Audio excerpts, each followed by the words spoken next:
The wait is over. Today is the day where I get to go and pick up my 2022 Ford Bronco.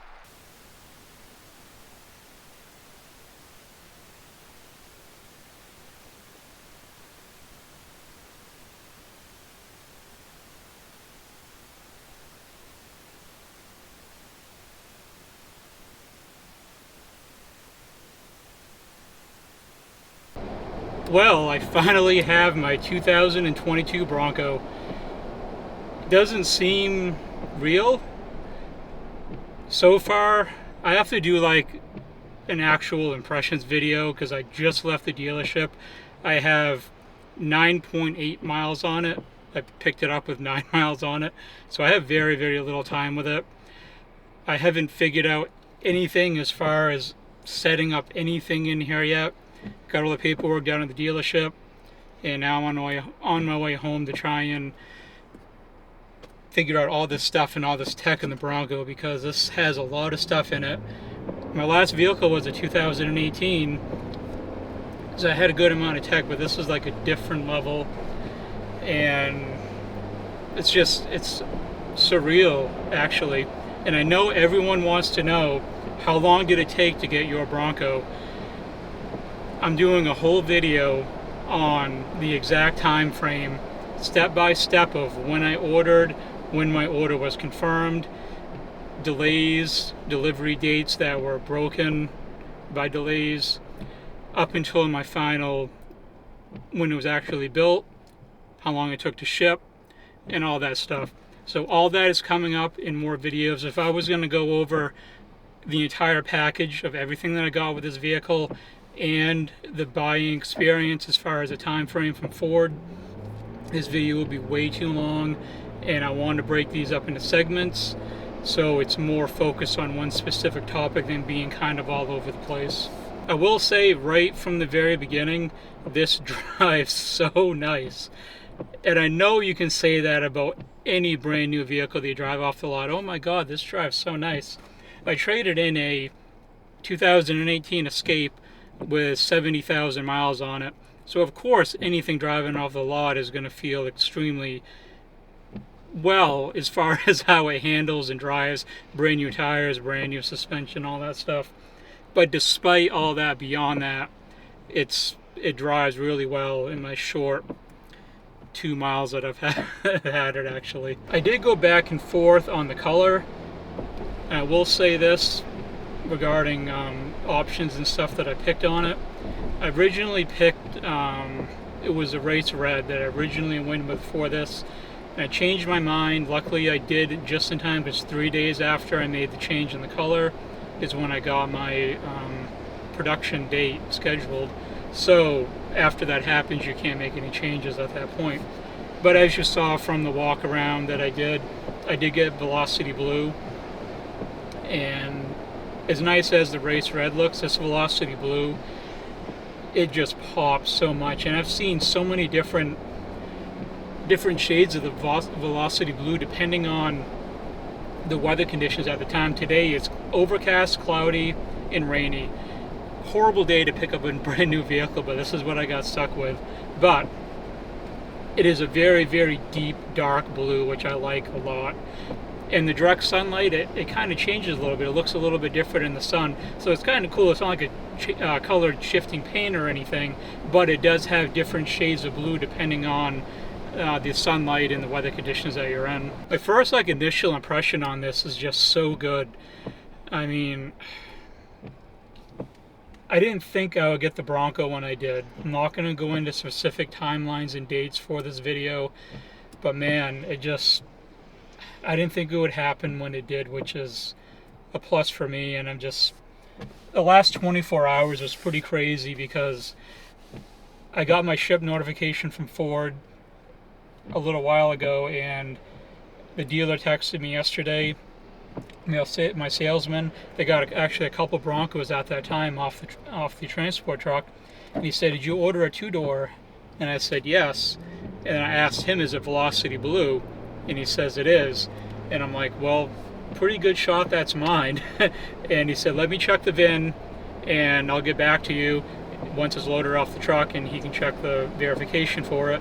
He texted me back a little while later, VIN's all matched up, and I came and got it the next day. So, you know, here we are, and it's so much different going from an Escape into this, and it's going to be an even bigger jump going from driving this going to my Cobra back and forth, just because this sits so much higher, and I can already feel the difference from being in my Escape, which is a fairly low to the ground vehicle compared to something like this, and my Cobra is just slammed to the ground. So with the Escape, it wasn't as much of a transition, but with this, I mean, it's a little bit more of a climb to get up in here than it is a Cobra, where I have to sit down on the ground basically, where this I'm getting like up into the vehicle. So it'll be a little bit different, that aspect of owning it.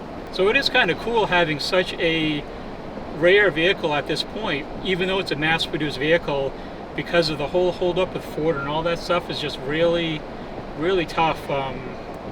Getting one of these built and taking possession of one is really tough. I could probably sell this and make a lot of money, but I like it a lot, and I'm not selling this thing.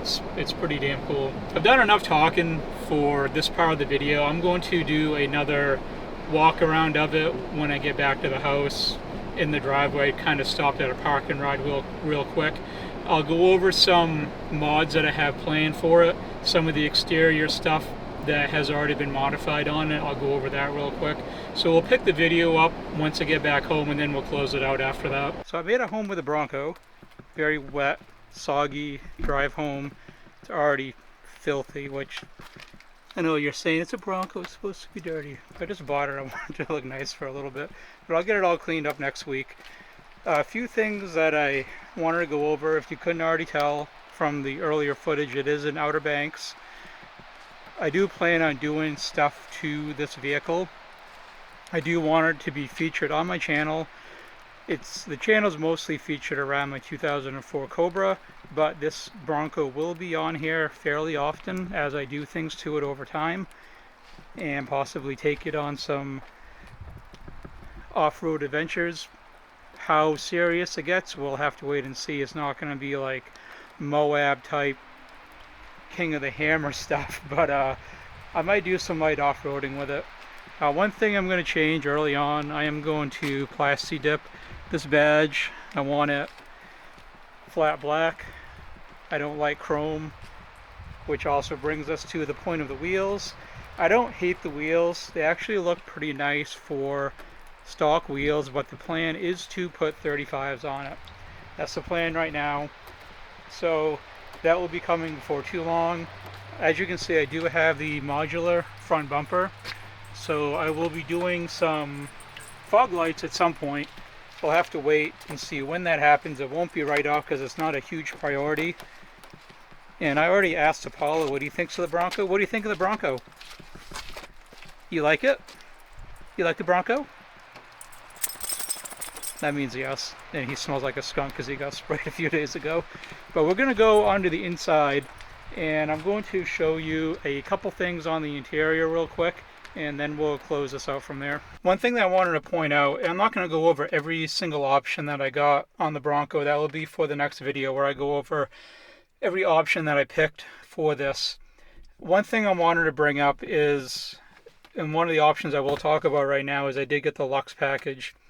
And one of the big complaints I hear about the Lux package is people complain about the audio. They say it doesn't really sound that good for an upgraded system. Granted, it is not a aftermarket system like you can buy through Crutchfield or any of the other audio type websites.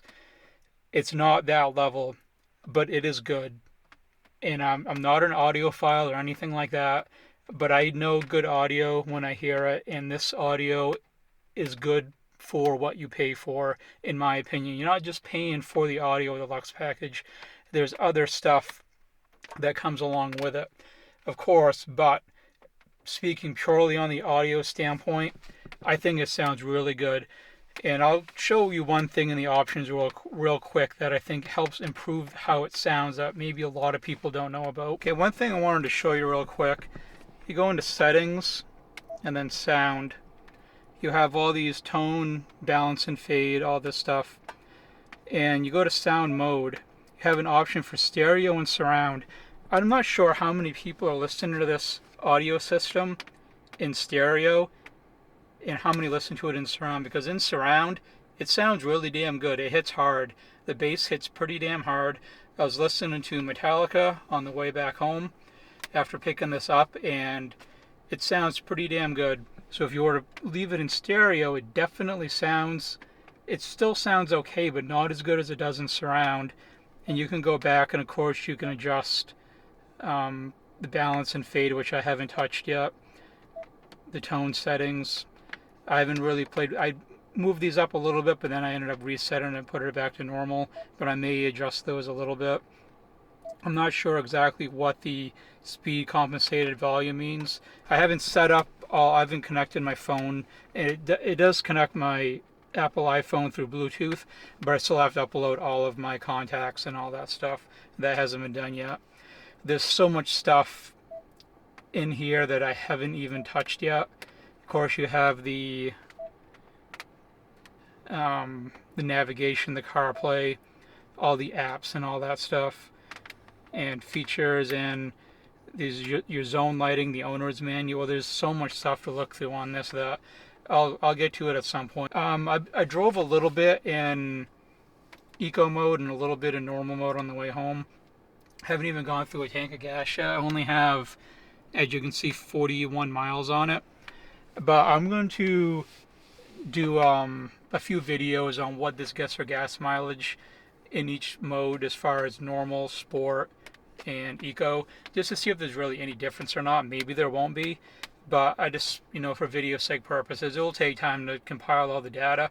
Plus, being that it's brand new, it probably still has to break in, so the gas mileage will probably vary and get better as I get more miles put on it. So that video may not be out for quite a while, but I just wanted to bring that up. That is something that I'll be doing at some point. And there's my plaque there. Built in Michigan assembly plant. Built at Michigan assembly plant.